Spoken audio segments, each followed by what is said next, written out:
ମୋ ଝିଅ ତା ଖେଳନାକୁ ସବୁ ଏମିତି ଭାବରେ ପକେଇଛି। ଦେଖନ୍ତୁ ମୋ ଝିଅ ଖେଳନାରୁ ଟିଭି ରିମୋଟ୍ ବି ବାଦ୍ ପଡ଼ୁନି। ଆଉ ଏଇଟା ଭାବୁଛନ୍ତି ସାଙ୍ଗମାନେ କ'ଣ, ଏଇଟା ହେଉଛି ମୋ ଝିଅର ଖେଳନା। ତାକୁ ସେ କୁନୁ ବୋଲି ଡାକୁଛି। ଏଇଟା ଗୋଟେ କମ୍ଫର୍ଟ ଡବା।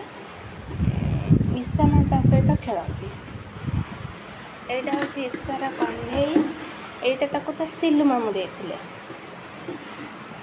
ଇଏ ଇଶାର ଆଉ ଗୋଟେ ଗାଡ଼ି। ଦେଖ ତାର ଚକ ବି ସୁଦ୍ଧା ନାହିଁ। ଯେକୌଣସି ଖେଳନା ଆଣୁଛି ନା ସେ ସବୁ ଭାଙ୍ଗି ଦେଉଛି। ଆଉ ବାକି ରହିଲା ଇଶାର ଜୋତା। ଇଏ ଦେଖନ୍ତୁ